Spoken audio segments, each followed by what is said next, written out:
Yo, bro. Kan katanya bikin buku baru, bro. Ini Filemon apaan, bro? Nah, Filemon Sejenis itu, makanan atau temannya Doraemon atau apa nih, bro? Filemon itu bukan sejenis snack ya. Dia hanya disebut satu kali di dalam Alkitab, Filemon pasal 1, ayat 1 dan 2. Tapi sangat penting mempengaruhi, itu menurut banyak pakar sangat dipengaruhi oleh surat Paulus kepada Filemon. Hmm. Karena memang isi inti dari surat itu adalah permohonan Paulus kepada Filemon untuk menerima kembali Onesimus, budak milik Filemon. Dan bahkan Paulus, surat yang menarik karena di dalam sejarah gereja surat ini pernah ditolak sebagai surat yang tidak penting, khususnya sampai dengan abad keempat, karena mereka pikir ini surat kok isinya sepele sekali, surat yang private, Personal sekali. ya sangat personal. Tapi rupanya surat itu punya mengubah hidup orang, dan transformasi itu bisa dilihat secara nyata, khususnya dalam relasi antara Filemon dan Onesimus. Karena permintaan Paulus di dalam surat itu dalam konteks abad pertama, khususnya hukum Romawi mengenai perbudakan, itu adalah permintaan yang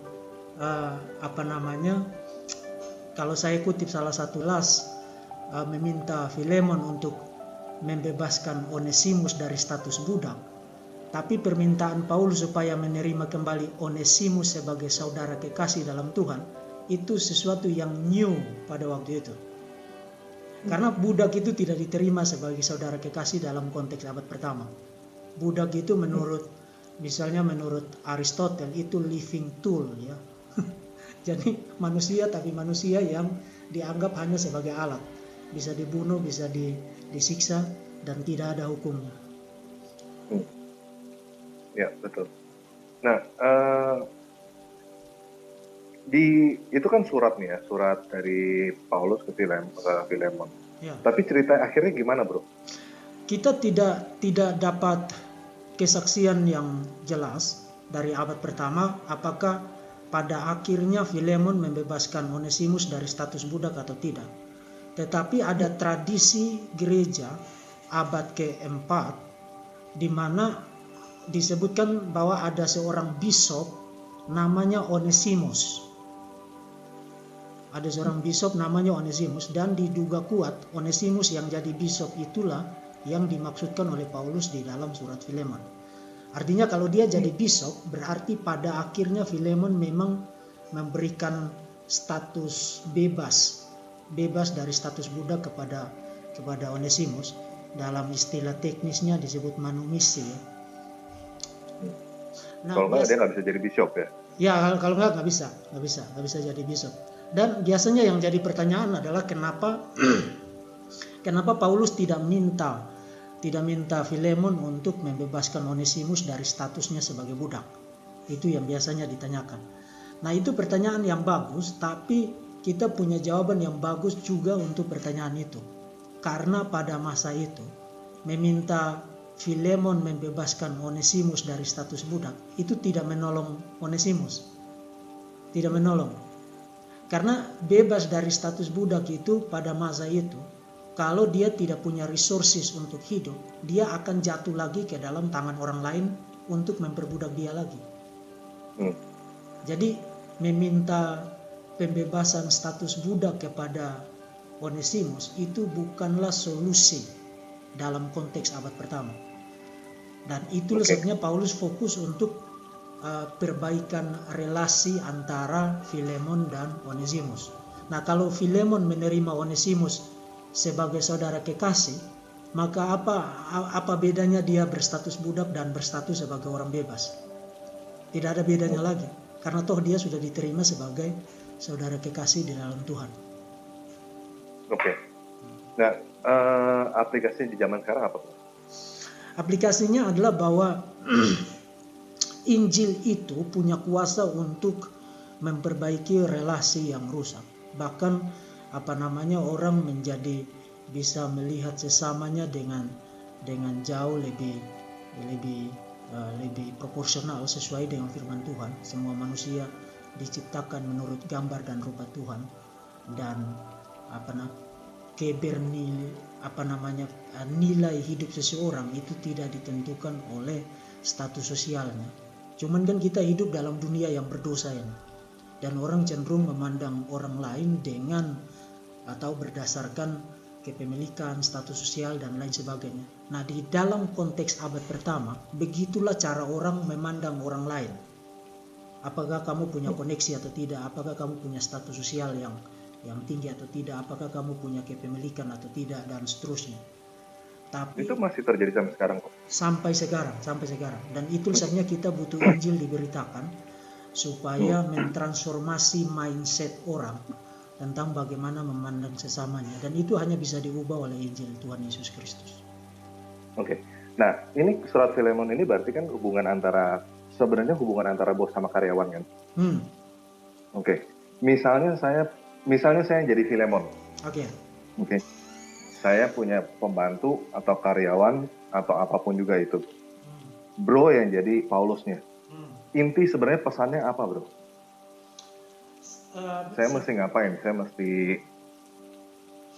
Sebenarnya inti pesannya adalah kan dalam kita bicara konteks dulu. Dalam konteks waktu itu, seorang budak yang melakukan kesalahan itu sudah pasti akan mendapatkan hukuman yang sangat berat. Bahkan dia bisa dibunuh dan tidak ada hukumannya. Itu sudah menjadi kebiasaan dalam konteks abad pertama. Dan yang kedua, kalau Onesimus melarikan diri dari Filemon, seperti pandangan tradisional bahwa Onesimus melarikan diri dari Filemon karena melakukan kesalahan, lalu berjumpa dengan Paulus secara kebetulan, kemudian dilayani oleh Paulus dan bertobat. Nah, saya tidak percaya rekonstruksi itu benar. Saya percaya Onesimus secara sengaja mendatangi Paulus karena dia tahu Paulus adalah sahabatnya Filemon. Jadi dia meminta mediasi melalui Paulus supaya Filemon menerima dia kembali. Nah, jadi selain Paulus meminta Filemon untuk menerima Onesimus kembali, tapi yang paling penting adalah di dalam surat Filemon Paulus secara jelas menyatakan bahwa Onesimus itu berguna bagiku. Artinya ada pertobatan dari sisi Onesimus, dan itulah sebabnya atas dasar pertobatannya itu yang dilihat oleh Paulus, maka Paulus mengirim surat Filemon yang biasanya disebut sebagai surat rekomendasi supaya Filemon menerima kembali Onesimus. Jadi bukan hanya soal bro harus ngapain, tapi juga soal si pembantunya ini, katakanlah begitu ya, kalau kita pakai analogi modern. Apakah dia memperlihatkan ada perubahan hidup, ada pertobatan atau tidak? Oke, berarti kurang lebih kayak gini. Saya jadi bos, ada karyawan saya melakukan kesalahan, entah dia nyolong, entah dia ngapain, nggak tahu, terus dia kabur. Betul ya? Ya. Kurang lebih begitu, dia kabur, terus di luaran dia pasti susah hidupnya, kesana sini nggak dapat kerjaan, terus dia ke bro, minta tolong diterima lagi ke saya. Betul. Rekonstruksinya tapi dia tidak bisa secara langsung datang kepada bro untuk menyelesaikan masalah itu. Dalam konteks waktu itu butuh orang lain yang disebut dengan amicus domini. Amicus domini itu sahabatnya Tuhan. Jadi seorang budak yang melakukan kesalahan, kalau dia mau rekonsiliasi dengan tuannya, dia memerlukan kawan si tuan itu, dan nanti kawannya si tuan itu yang menjadi mediatornya. Sampai sekarang juga itu masih berlaku kok. Iya. Jadi memang dulu pandangan yang dominan adalah Onesimus ini kabur karena tidak mau takut, begitu kan? Lalu secara kebetulan berjumpa dengan Paulus di penjara. Tapi saya percaya itu tidak benar. Saya percaya Onesimus ketika melakukan kesalahan, dia ingin memperbaiki relasi itu, tapi dia tidak bisa secara langsung perbaiki itu. Dia butuh Paulus sebagai sahabatnya Filemon untuk menjadi mediator. Itu sebab dia secara sengaja mendatangi Paulus, kemudian meminta Paulus untuk menjadi mediator antara dia dengan Filemon. Menurut saya itu jauh lebih masuk akal, karena kita punya bukti yang paralel dengan rekonstruksi itu. Misalnya dari surat dari Pliny the Younger, ya, yang menjadi gubernur di wilayah Pontus sekitar awal abad kedua, dan dia didatangi oleh salah seorang budak dari temannya untuk menjadi mediator, mengirim surat merekomendasikan budak ini untuk tidak dihukum oleh temannya.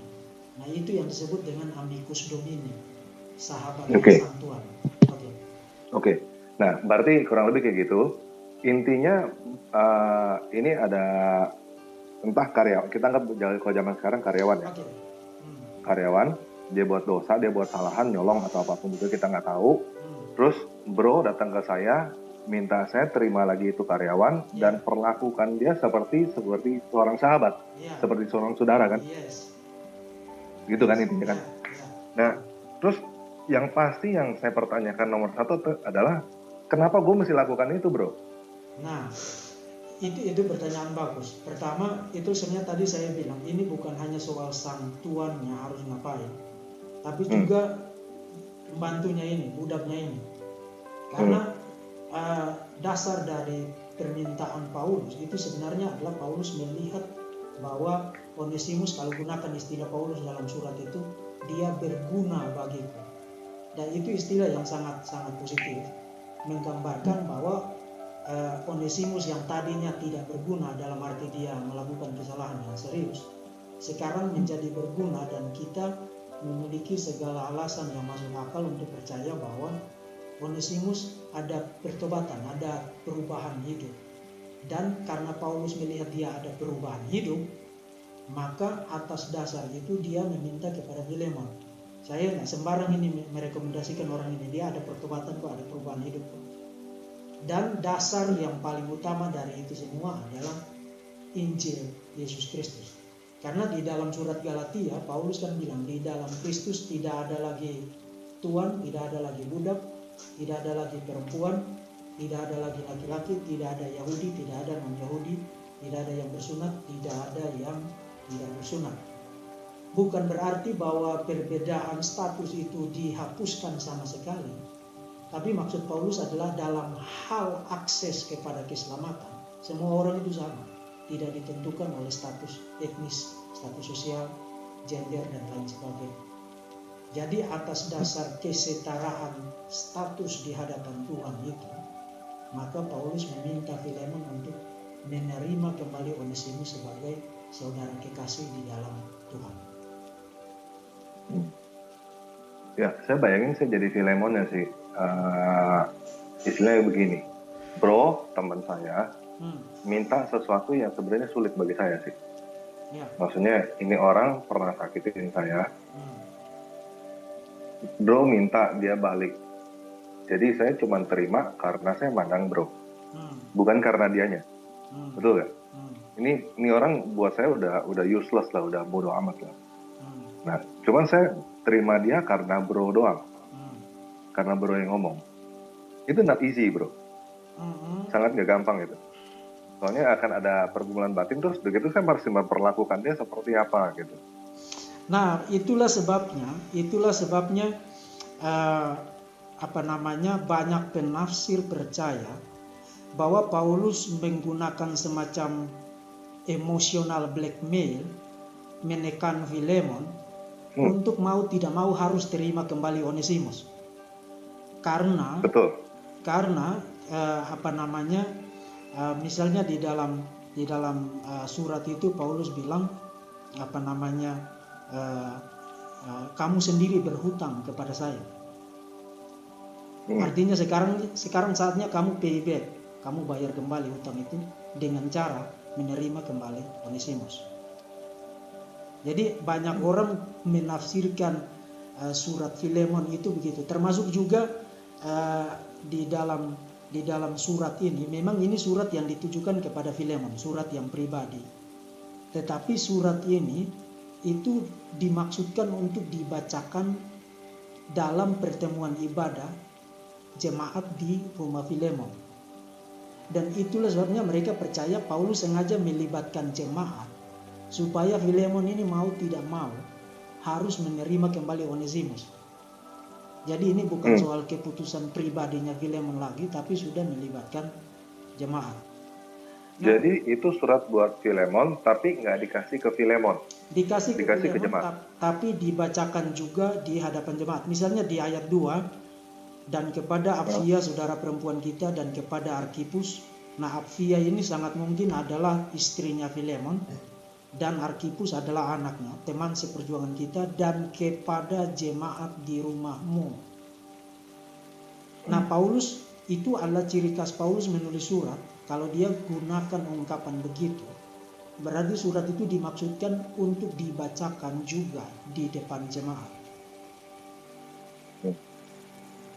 Nah, jadi banyak penafsir yang percaya, ya, jadi banyak penafsir yang percaya bahwa Paulus sengaja melibatkan banyak orang supaya Filemon mau tidak mau menerima kembali Onesimus. Saya tidak percaya tafsiran itu benar. Saya tidak percaya tafsiran itu benar. Karena di dalam surat itu Paulus memuji Filemon bahwa dia bersyukur kepada Tuhan, setiap kali aku mengingat engkau dalam doaku, ayat 4, karena aku mendengar tentang kasihmu kepada semua orang kudus, tentang imanmu kepada Tuhan Yesus Kristus. Artinya Paulus appeal kepada dasar bersama. Dasarnya apa? Kasih kepada orang kudus dan iman kepada Tuhan Yesus Kristus. Nah, kalau kita sudah berdiri di atas dasar yang sama sekarang, lalu apa yang sulit bagi Filemon untuk tidak menerima Onesimus sebagai saudara kekasih di dalam Tuhan? Dan Paulus bukan hanya appeal kepada common ground itu, dasar bersama itu, tapi Paulus karena Kristus Yesus. Maksud Paulus adalah saya aja bisa melepaskan hak saya untuk hidup nyaman karena mau melayani Tuhan Yesus Kristus. Itu sebenarnya sekarang saya ada di dalam penjara. Nah, berdasarkan teladan ini, sekarang saya minta kamu untuk menerima kembali Onesimus sebagai saudara kekasih dalam Tuhan. Jadi Paulus, saya tidak percaya bahwa Paulus menekan Onesimus secara psikologis. Tapi Paulus menggunakan dasar-dasar teologis yang juga diakui dan diimani oleh Filemon sebagai dasar untuk meminta Filemon menerima kembali Onesimus sebagai saudara kekasih di dalam Tuhan. Itu personal cukup. Kan saya ngutang sama bro. Oke, terima dia. Dan itu udah selesai kan, istilahnya gitu kan. Kita udah gak ada utang-utangan lagi nih. Nah, biasanya kalau kayak gitu, yang problem adalah orang-orang di sekitar. Kok gue terima lagi itu orang gitu. Karyawan-karyawan saya yang lain gak bakalan terima. Biasanya begitu. Orang yang udah dibuang, diambil lagi. Orang-orang sekeliling gak bakalan terima. Oke. Nah, questioning gitu. Oke. Ini kenapa bos begitu? Jadi kemungkinan malah si Paulus yang kirim ke situ supaya si Filemon itu bisa ngomong ke publik. Gue diminta sama Paulus loh. Disinilah letak kejeniusan Paulus dalam menangani persoalan ini. Makanya tadi saya bilang, sekarang kan kita sering tanya kenapa Paulus tidak minta supaya Filemon memberikan status bebas, orang bebas kepada Onesimus. Paulus hanya minta supaya dia diterima sebagai saudara kekasih di dalam Tuhan.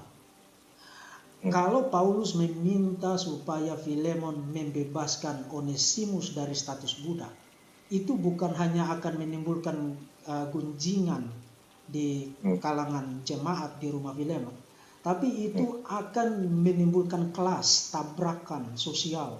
Karena ingat, 85% penduduk Romawi pada abad pertama itu berstatus sebagai budak.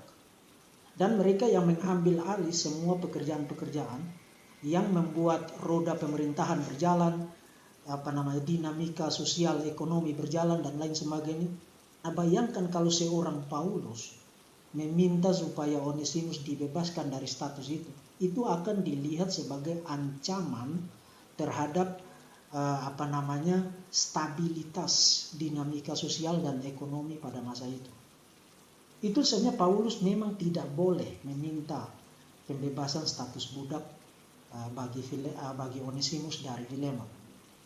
Itu, dan karena itu Paulus fokus kepada perbaikan relasi berdasarkan iman kepada Tuhan Yesus Kristus dan berdasarkan kasih kepada saudara-saudara seiman. Jadi itu ada dampak sosialnya loh, sangat besar pada masa itu loh. Makanya tadi saya bilang, kalau Paulus minta supaya Filemon membebaskan Onesimus, itu justru tidak menolong Onesimus. Oke. Mungkin buat tutup gini bro, antara bos sama karyawan. Kayaknya mendingan bro kasih pesan, jadi pesan untuk yang bos apa, pesan untuk yang karyawan apa dari surat Filemon? Di dalam surat-surat Paulus, kita harus ingat bahwa Paulus setelah menjelaskan posisi teologis atau memberikan nasihat-nasihat terkait dengan problem-problem yang terjadi, dia kemudian memberikan nasihat-nasihat praktis. Dan di dalam surat Efesus, kemudian termasuk juga di dalam surat Filemon ini, nasihat Paulus itu sebenarnya bukan hanya ditujukan kepada pemilik budak, tapi juga para budak. Para budak hendaknya engkau menghormati tuanmu, dan para tuan itu mengasihi para budak. Nah, itu nasihat yang tidak biasa didengar di jalanan pada masa itu. Itu sesuatu yang sangat unik dari Paulus, karena Paulus bicara nasihat yang sifatnya resiprokal, ya, timbal balik, tuan kepada budak, budak kepada tuan. Nah, kalau kita mau bicara tentang paralel kontemporernya dengan situasi kita sekarang, tanggung jawab untuk memperlakukan karyawan dengan baik itu satu keharusan, tapi tanggung jawab untuk menghormati hierarki di dalam pekerjaan itu juga satu keharusan bagi karyawan. Saya bos, maka saya bisa semena-mena dengan para karyawan saya. Hak-hak mereka harus tetap dilindungi, tapi yang paling penting adalah mereka harus tetap dilihat sebagai manusia yang menyandang gambar dan rupa Tuhan.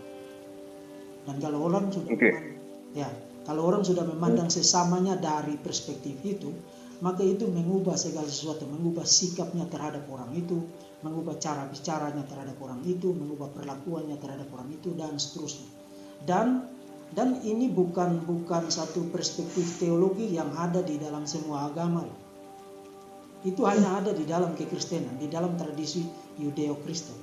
Karena perspektif teologis bahwa manusia diciptakan menurut gambar dan rupa Tuhan, itu tidak ada di dalam Islam, tidak ada di dalam Hindu, tidak ada di dalam Buddha, tidak ada di dalam agama manapun kecuali di dalam tradisi Yudeo-Kristen. Hanya ada di situ, dan itu menjadi sesuatu yang sangat fundamental untuk kita memperlakukan sesama, terlepas dari statusnya. Nah, biasanya pertanyaannya gini bro. Biasanya jadi pertanyaan gini, siapa yang duluan? Maksudnya, oke, gue karyawan, gue mau menghormati bos gue kalau dia sayang sama gue, kalau dia kasih yang kebutuhan gue. Karyawan begitu biasa pikirannya. Bos gue masih duluan. Bos juga bisa berpikiran begitu. Karyawan gue masih hormatin gue dulu, baru gue mau sayang. Termasuk juga hubungan suami istri kan begitu juga banyak kan. That's the problem kan. Dia dulu dong gitu. Kalau dia begitu, gue begitu gitu. Nah, ini jawabannya gimana tuh? Itu sebenarnya hanya persoalan ego aja sebenarnya. Tapi yang paling penting adalah kita punya perspektif yang benar dulu tentang bagaimana kita harus memperlakukan orang lain. Jadi kalau saya karyawan, saya tetap harus tahu diri sebagai karyawan dan menjalankan tugas-tugas saya sebagai karyawan. Jangan sampai saya mengharapkan perlakuan yang baik, tapi saya mengabaikan apa yang menjadi tanggung jawab saya. Kalau saya bos, meskipun saya bos, saya tetap harus selain memperhatikan hak-hak dari para karyawan, tapi juga itu yang tadi saya bilang, lebih daripada sekadar itu, mereka adalah manusia yang diciptakan menurut gambar dan rupa Tuhan, dan karena itu mereka harus mendapatkan perlakuan sikap yang yang sesuai dengan status sebagai makhluk yang diciptakan menurut gambar dan rupa Tuhan. Nah, itu adalah fondasinya. Tapi kan kita tidak hidup dalam dunia yang ideal. Kita hidup Betul, dalam nggak dunia cuma yang hitam putih. kita hidup dalam dunia yang berdosa. Even kita tahu perspektif seperti itu pun kita tetap bergumul untuk mengaplikasikan itu. Tapi bahwa kalau kita gagal untuk mengaplikasikan itu juga tidak berarti prinsipnya salah. Itu sebenarnya kita butuh prinsip itu supaya kita terus mengoreksi diri ya. Oke. Nah, kalau misalnya gini, biasanya banyakan orang juga pikir gue udah lakukan dengan kewajiban gue kok. Gue karyawan, gue udah menghormati bos gue, tapi bos gue nggak kasih gue apa yang seharusnya gue dapetin. Nah, pemikiran seperti itu gimana, bro? Bergantung kita mau letakkan itu di dalam konteks apa. Kalau di dalam konteks profesionalitas, maka itu sesuatu yang timpang. Artinya ada sesuatu yang salah. Dan itu sebabnya pihak yang bertanggung jawab untuk memperbaiki itu harus didorong untuk memperbaiki ketimpangan itu. Misalnya bosnya tidak memenuhi kewajibannya memperhatikan hak-hak karyawannya, dia tetap harus diingatkan, didorong untuk penuhi itu. Jadi kalau kita tempatkan itu dalam konteks profesionalitas ya, hubungan kerja. Kalau kita tempatkan itu dalam perspektif iman, maka itu juga akan sangat menolong supaya pihak yang dirugikan juga tidak melakukan tindakan-tindakan yang di luar dari batas yang seharusnya. Misalnya mengadakan keributan. Berarti dari surat Filemon ini sebagai karyawan dengan baik, mendingan cari orang lain yang jadi mediasi. Kira-kira cari Paulus lah gitu. Ya. Betul nggak? Bisa begitu. Cuman saya mau ingatkan begini, supaya kita jangan sampai berpikir bahwa analogi ini benar-benar paralel. Antara budak dan pembantu atau karyawan itu tidak paralel. Karena pembantu dan karyawan dia punya hak, budak tidak punya hak. Dalam abad pertama budak itu tidak punya hak. Dia semata-mata punya kewajiban tapi tidak punya hak. Memang itu sudah diatur di dalam regulasi pada masa itu. Jadi ini bukan analogi yang benar-benar paralel, tapi kan kita mencoba membaca ini dengan meskipun tidak paralel banget, tapi kita mencoba untuk melihat paralelnya untuk kita bisa membayangkan kalau kita mau aplikasikan prinsip dari surat ini kira-kira bagaimana. Cuman saya mau ingatkan itu aja, budak dan pembantu atau karyawan zaman sekarang itu tidak paralel. Karena pembantu zaman sekarang kan ada undang-undang yang melindungi haknya. Para karyawan juga begitu. Nah, di abad pertama tidak ada undang-undang melindungi hak budak. Jadi kalau dia melakukan kesalahan, atau bahkan saya ada di dalam buku saya kutip salah satu tulisan dari seorang juri pada abad pertama. Seorang tuan itu boleh menyiksa atau bahkan membunuh budaknya hanya karena dia melihat kecenderungan budak ini mau melarikan diri. Jadi baru lihat kecenderungan saja dia sudah boleh lakukan tindakan yang sangat anarkis terhadap budaknya. Jadi tidak paralel. Cuman memang dalam kerangka yang lebih luas kita bisa lah, karena hubungan antara tuan dan pekerja kan. Ya, dalam konteks abad pertama tidak ada undang-undang yang melindungi hak budak. Jadi budak tidak punya hak. Bahkan seorang tuan itu boleh menyiksa atau bahkan membunuh budaknya hanya karena dia lihat budaknya ada kecenderungan untuk melarikan diri. Jadi bahkan baru lihat kecenderungan saja dia sudah bisa dihukum dengan sangat berat. Oke, bro. Ya. Kalau mau beli buku ini kemana, bro? Beli buku ini saya sudah pernah bikin video di channel saya. Itu ada nomor kontak yang bisa dihubungi di situ.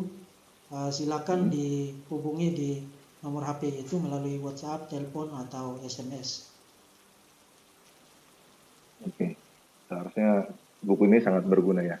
Ya, karena saya memang sengaja tulis buku ini supaya kita berhati-hati untuk begitu saja membaca surat Filemon berdasarkan situasi kita yang sekarang, hubungan pekerja dan tuan sekarang.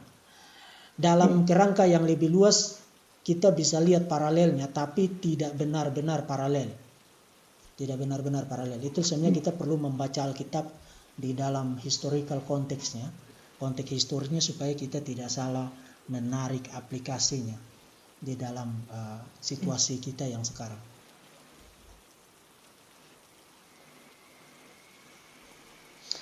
Oke, saya kira begitu ya Pak Tan Paragi. Oke, betul. Oke ya. Oke. Thank you. Thank you Pak. Terima kasih Nanti atas waktunya. kita live lagi nanti, kita atur lagi. Oke. Terima kasih. Tuhan berkati. Oke, terima kasih. Tuhan berkati.